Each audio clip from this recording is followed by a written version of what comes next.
లోకం మార్చుకోనివ్వండి వాళ్ళ పద్ధతులు, మనం ఒకే పద్ధతిలో, ఒకే స్టాండర్డ్లో, ఒకే విధంగా మనం సాగిపోవాలి. ఎందుకంటే మన చట్టం వేరు, మన పద్ధతులు వేరు, మన క్రమం వేరు, అసలు మన స్టైలే వేరుగా ఉండాలి. చేతులెత్తి ఆమెనని గట్టిగా చెప్పండి, హుషారుగా.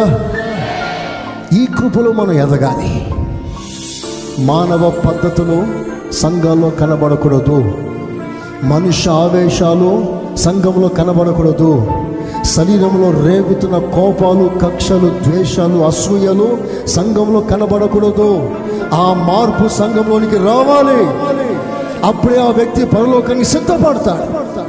సంఘానికి వచ్చి రకరకాల కుట్రలు, కక్షలు, కోపాలు మనసులో పెట్టుకొని సమాధానం లేకుండా మనసు నిండా రకరకాల బలహీనతలు పెట్టుకొని నువ్వు ప్రభుని ఆరాధిస్తే రేపు నువ్వు త్రోసివేయబడతావేమో. కనుక లెట్ us ప్రిపేర్, సిద్ధపడదాం. ఒక రూపాంతర అనుభవంలోకి వస్తాం. ఆయన రాకడకు యోగ్యులుగా మనం కనుపరుచుకుందాము. Praise the lord. ప్రభు కొరకు ఏదేదో ఆశతో వచ్చావు, కానీ మనసులో అహంకారం ఉన్నందువలన అది ఉన్నంత వరకు నీ ఏ దర్శనం నెరవేరదు. నీకు మాట చెప్పనా, అహంకారం ఎప్పుడైతే మనసులోకి వస్తుందో తప్పకుండా నువ్వు ఎక్కడో పడిపోతావు.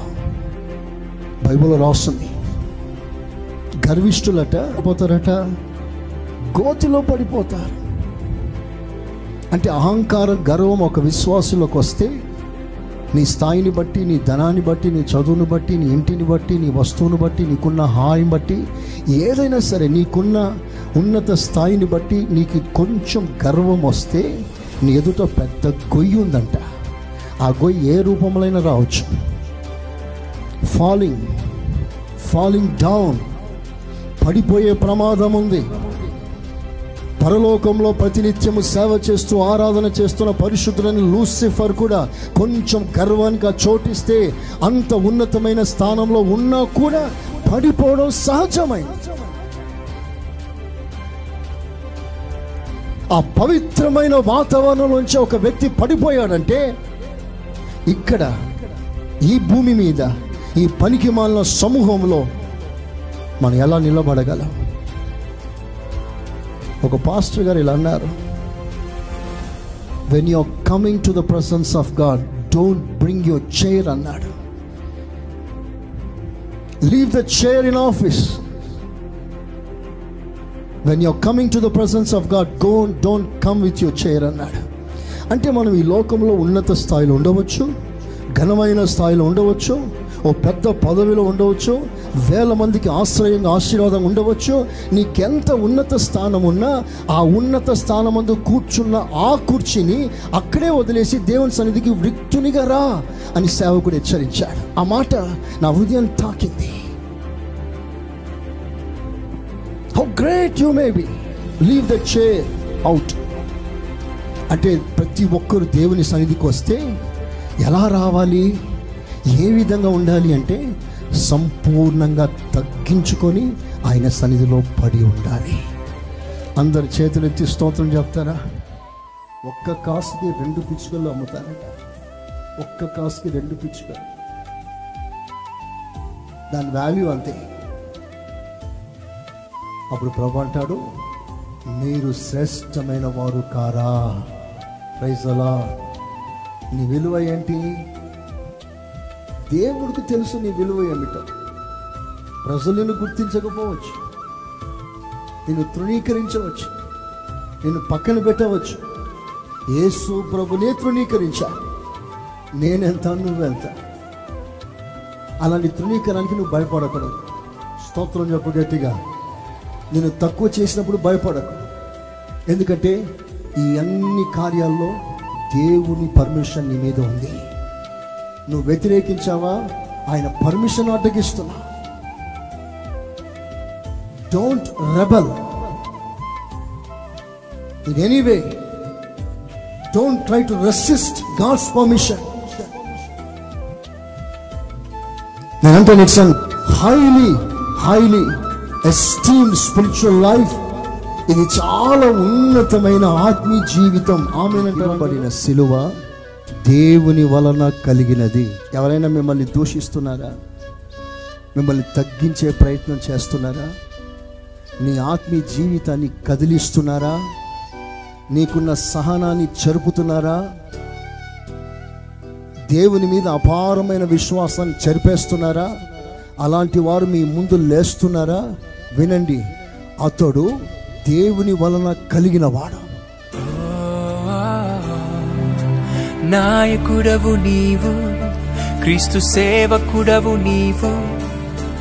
నాయకుడవు నీవు, క్రీస్తు సేవకుడవు నీవు. మాదిరికరము అనేకులకు నీ జీవితం.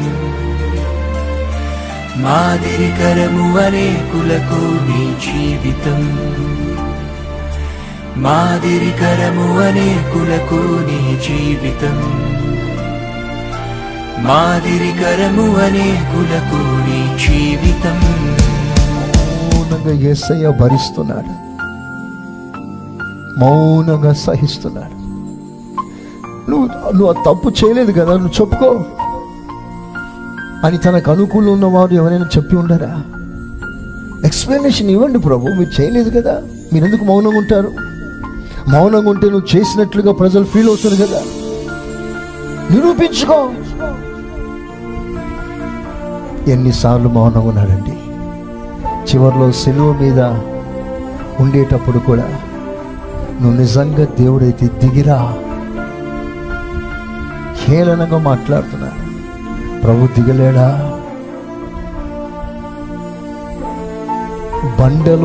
బండను సీల్ వేసి సమాధిని మూసేస్తే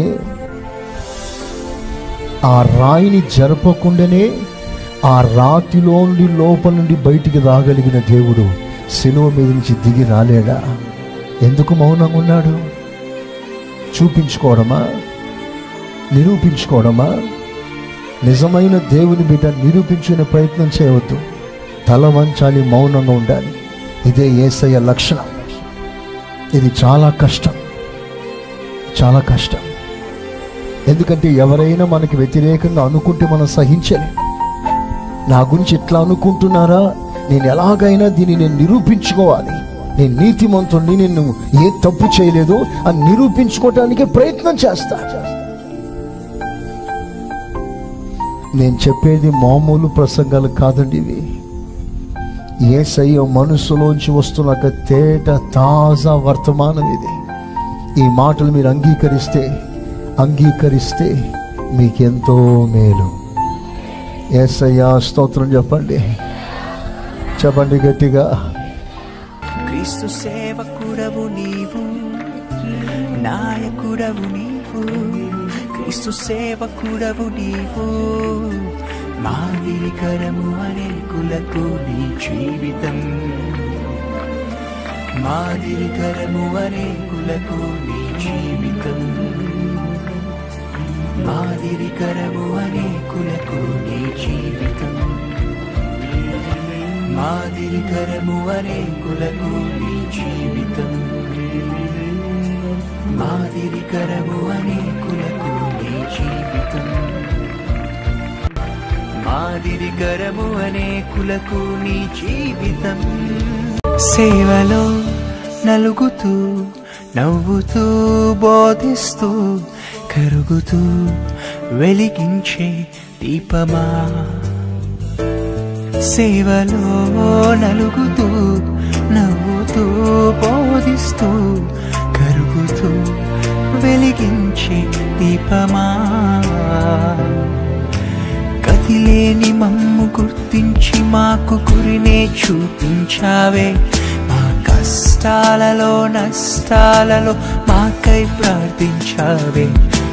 గతిలేని మమ్ము గుర్తించి మాకు గురినే చూపించావే. మా జీవితాల్లో ప్రభు చిత్తమేమిటో గ్రహింపచేసావే.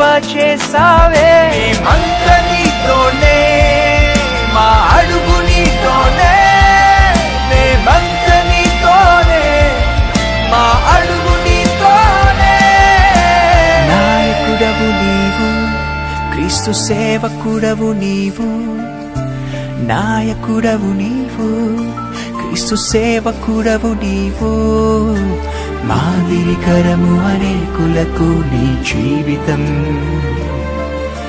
మాదిరికరము అనేకులకు నీ జీవితం, మాదిరికరము అనేకులకు నీ జీవితం, మాదిరికరము అనేకులకు నీ జీవితం. సురేష్ అయ్య అంటే సేవనే ఊపిరిగా చేసుకుని, దేవుని మాటనే ధ్యేయంగా మార్చుకుని, ఆత్మల రక్షణే లక్ష్యంగా చేసుకుని, అనేక ఆత్మల సంపాదకుడవై ఆత్మలను పట్టే జాలరేవైనావు. సేవకుడు అనే పదానికి నిజమైన అర్థం సమర్పణ అంటే గుర్తుకొస్తావు. మంచితనానికి మరొక పేరు ప్రేమకు చిరునామా. చిరునవ్వుతో శత్రువుని సైతం కంటతడి పెట్టించగలవు.